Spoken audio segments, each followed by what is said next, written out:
Hello, it's your coach, Marissa Johnson. I am so excited for today. This is day 2 of a 100-day YouTube challenge that I am doing where I'm going live or uploading a video without any editing or cutting at all for 100 days. So you're catching day 2. Today's topic, I wanted to share my story on why I decided to become a life and business coach.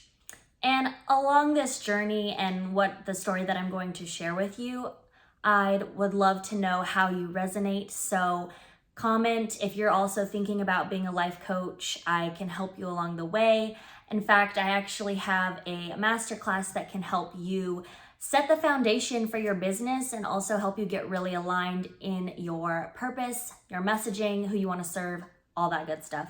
So check out that free masterclass in the description. But without further ado, I do want to share my story. So if you've seen any of my previous videos, you might know that my son was born with congenital heart disease. And this was a big roller coaster for 6-7 months while he was inpatient in the hospital. But towards the end of that hospital stay, I really started to know that in my heart, he was going to make it out of the hospital, and that what I wanted to do with the adversity and trials that I had been given was something big. I didn't know what it was. I just knew I wanted to make an impact and I wanted to share my story. And so I started I started thinking of different ways to spread my message and all that good stuff.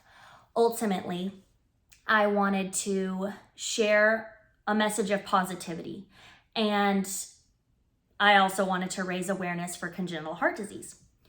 All along this journey of trying to figure out what I wanted to do, I started a physical product company. I made beach bracelets for CHD awareness, and I was able to craft up the most beautiful message about life and enjoying life even through heartache. And I really ultimately wanted to send out the message more so. The bracelets that I made were just the physical avenue. They were the product to go along with it. I decided that this was going to be a way that I could share my story and also create an impact. This is also around the time that I got home with my son for the first time after 6.5 months.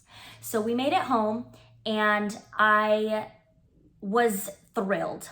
Obviously, we got to experience all of these new things and I got to show him the world, and he got to experience a lot of firsts, and he still to this day is experiencing so many firsts and hitting milestones, and it was amazing.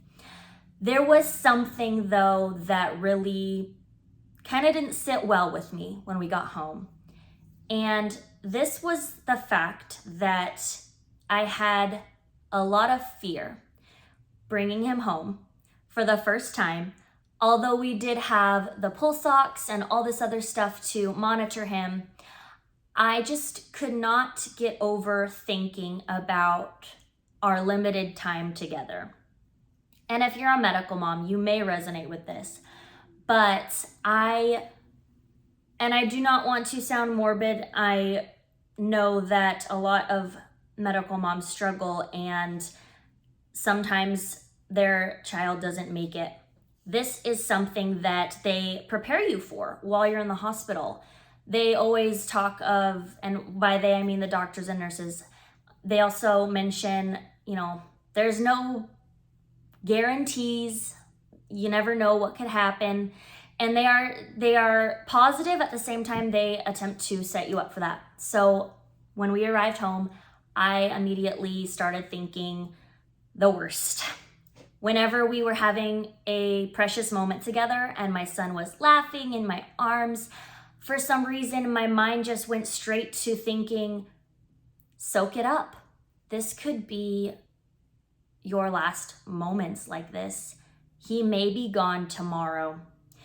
And obviously, my intention was not to think these horrible things, but it was my brain trying to protect me from the sadness and the hurt and the anger that I had previously built up, and that I know at this time I had not dealt with. But when I had first got home, I didn't really know about dealing with emotions or any of this stuff before getting certified and learning all the things I know now. So at this time, I was really praying to God and wrestling with him too, and just really trying to understand my purpose. I wanted to know why I was thinking these horrible things, and I wanted to make it go away. I could not control my thoughts.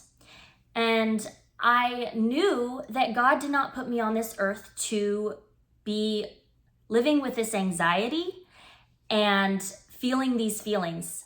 And unfortunately, at this time, I did feel like this was going to be just my life. This was kind of going to just be the way I had to deal with things. Although I was praying, but I was also seeking answers and trying to understand, because I knew that I should not have to live with these thoughts tearing me apart, because they are very unhealthy thoughts. About a week, maybe actually more, 1 week prior to us departing from the hospital, God had put somebody in my path that at the time I didn't even know what she did. I was immediately attracted to her. I felt called, and I said, I don't know anything about you, but I want to be your friend. And in fact, she just showed up at church one Sunday, and I saw her and her 2 boys, and I was like, hey, I want to be your friend. And I don't know why, let's be friends. And we followed each other on social media, and literally within about 2 weeks of me befriending her, she was posting about a retreat she was having. And she is like this mindset guru that I didn't even know that mindset was something that I could invest so heavily in. And she took me in her arms and she said, hey, I'm having this retreat. Just let's make it happen. It was in Hawaii, which is where I went to college. And of course, I had to go back. I hadn't been back to Hawaii in 8 years. So we went back, and I actually got to bring my son, which was a huge hurdle to get over myself. Like, honestly, we had just made it home, and I was trying to adjust to this new life with him at home. At the same time, I had to invest in myself, and I knew that I needed help because I didn't want to live this way. Excuse me. So I didn't know what I was in for, but I knew that she said, hey, I'm going to help you overcome your traumas and build your business. And those were 2 things that I was like, heck yes. I ultimately went to grow I call it Mikey's mission, the bracelets and the message that I wanted to send to the world. That's why I went. And I went there not knowing what I was going to go through. But what I found was ultimate healing. And I had no idea that these types of things were available in life. There are so many techniques and modalities now that I am into this world of investing and knowing what's out there. There are so many resources to help you if you currently are dealing with this. And I do help people through what I went through in Hawaii as well. So if you're interested, you can message me as well. But I wanted to heal, and I did. And when I did, I knew I could not keep this to myself. It was at that moment, about a week or 2 later, when I had found more resources, having dived into this world, that I ultimately knew I had found more deeper purpose in my life, and I knew I could help people. So I certified with the woman that helped me, and I also certified in another method, and I put them all together, and I knew in my heart, I am meant to serve people. I am meant to help people. And so that is how I became a life and business coach. And from there, there's so much more to learn about me figuring out who I wanted to serve, how I wanted to help, and all that good stuff. And if you're currently going through that, remember to check out that free masterclass I have. I am going to end this, and I'm so grateful for you coming and listening to my story here on YouTube or podcast if I end up uploading it there. Thank you so much for joining. Comment below if you have any questions. I'm excited to update you, and see you tomorrow.